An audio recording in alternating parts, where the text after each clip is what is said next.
کتنے ہمارے خطباء ہیں، دوسرے مکتب کے خطباء ہیں، جو ایک حدیث کو حدیث قدسی بنا کے پیش کرتے ہیں۔ حدیث قدسی کا مطلب یہ ہے کہ اللہ کہتا ہے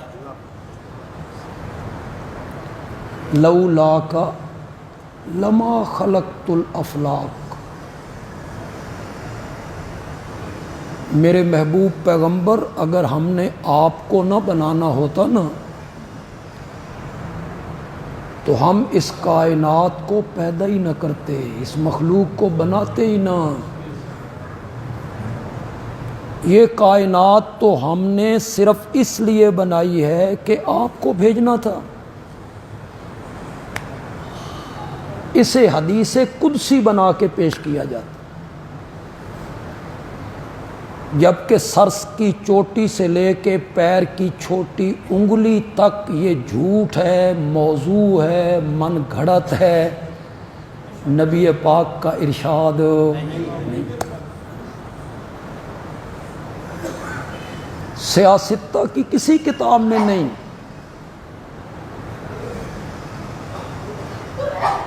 یہ جو پہلے دوسرے درجے کی کتابیں ہیں کوئی نہیں، وہ جو 7ویں درجے کی کتابیں ہوتی ہیں سکیاں سنیاں رلائی جاؤ، اس کسی کتاب میں آ گئی ہو۔ اور مزے کی بات یہ ہے، نام تو میں نہیں لوں گا، شاید آپ سمجھ جائیں، جن لوگوں نے فضائل کی کتابوں میں اس حدیث کو نقل کیا ہے کہ اللہ نے کہا آپ کو نہ بنانا ہوتا تو ہم کچھ نہ بناتے، وہ جو عربی عبارت تھی اس عربی عبارت میں یہ تحریر کیا کالا علی قاری، حنفیوں کے عالم ملا علی قاری کہتے ہیں ھذا حدیث موضوع، اس کا معنی تو سا کرو، موضوع کا کیا معنی؟ وضع کرنا، بنانا، گھڑنا۔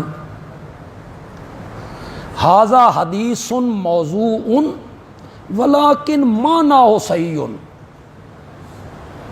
لفظ تو اس کے موضوع ہیں، ثابت نہیں ہے، لیکن معنی کے لحاظ سے صحیح ہے۔ لفظ موضوع ہے، گھڑے ہوئے ہیں، اور معنی کیا ہے؟ صحیح۔ عجیب بات نہیں؟ اگر معنی کے لحاظ سے صحیح ہے نا تو معنی میں کرتا ہوں، آپ کوئی معنی کر لیں، آپ کو بھی اختیار ہے، کرے کوئی معنی۔ پھر معنی ہی کرنا ہے نا تو معنی ایک میں کر دیتا ہوں، قرآن کے مطابق ہو جائے گا انشاءاللہ۔ اللہ کہنا یہ چاہتے ہیں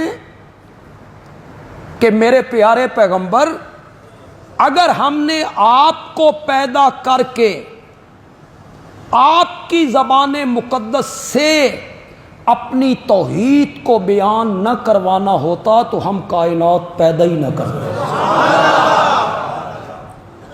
چلو جی، معنی ہم نے کر دیا، یہ قرآن کے عین مطابق ہے۔ میں آیت پڑھ دیتا ہوں، آپ اس کا ترجمہ کر دیں۔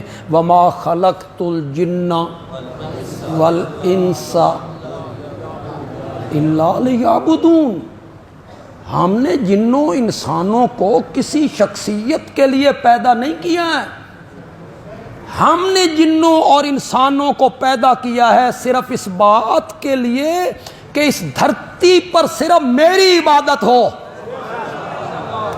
یہ قرآن ہے، اس طرف علماء نہیں آئیں گے، ان کے نصیب میں بھی نہیں، اللہ نے ان کی قسمت میں بھی نہیں کی۔ یہ ایسے بدقسمت لوگ ہیں، ان کی پوری تقریر قصے، کہانیاں، موضوع روایتیں، چٹکلے، مرثیے، دوڑے، شعر و شاعری، سلطان باہو کا کلام، بلے شاہ کا، کلام، ساری تقریر اسی پہ صرف ہو جائے گی، لوگ ان پہ نوٹ نچھاور کریں گے، یہ شعر و شاعری کرتے رہیں گے اور ہم اللہ کا قرآن سناتے رہیں گے۔ یہ تو قسمت کی بات ہے، تم بد نصیب لوگ ہو۔ ساری تقریر، کئی خطیبوں کو میں نے سنا فیس بک پہ، ساری تقریر ہی شعر و شاعری،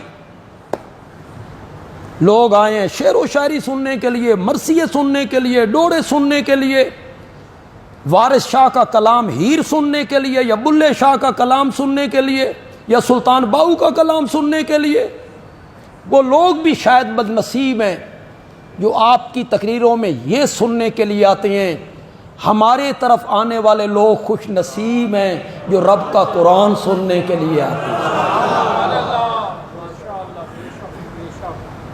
کئی جگہوں پہ قرآن نہیں کہتا ہم نے زمین و آسمان کو صرف ایک مقصد کے لیے پیدا کیا ہے، بالحق۔ اس کا معنی کیا کیا مفسرین نے؟ لِإِظْهَارِ الْحَقِّ۔ ہم نے زمین و آسمان کو اور ساری کائنات کو اس لیے پیدا کیا ہے حق ظاہر ہو جائے، سچ ظاہر ہو جائے۔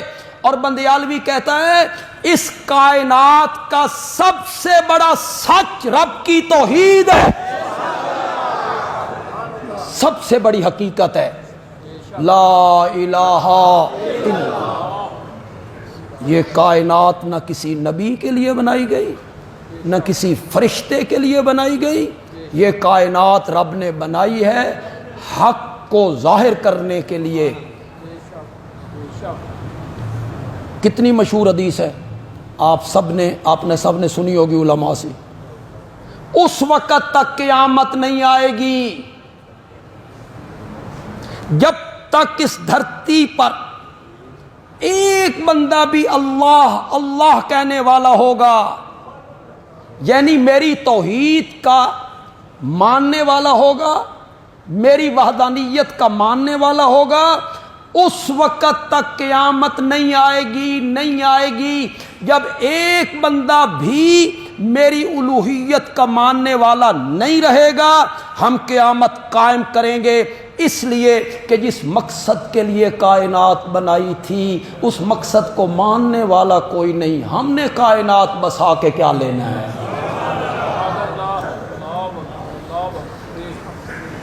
یہ اتنی بڑی غلط فہمی ہے۔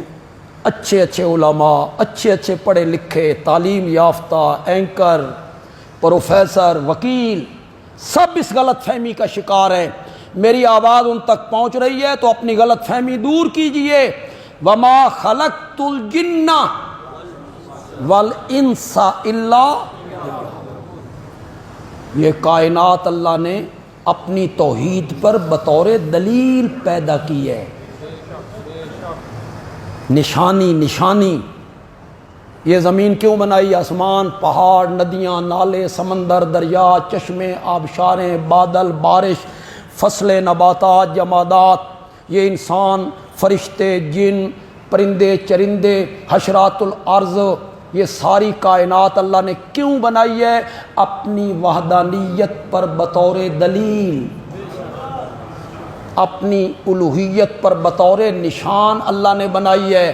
میری الوہیت کو پہچاننے کی کوشش کر، اس کائنات کا الہ صرف میں ہوں، میرے سوا الہ کوئی نہیں، اس کائنات کا معبود صرف میں ہوں، میرے سوا معبود کوئی نہیں، اس کائنات میں عبادت کے لائق صرف میں ہوں، میرے سوا عبادت کے لائق کوئی نہیں، اس کائنات میں مسجود صرف میں ہوں، میرے سوا مسجود کوئی نہیں، اس کائنات میں نظر و نیاز کے لائق صرف میں ہوں، میرے سوا نظر و نیاز کے لائق کوئی نہیں۔ کیوں مولا؟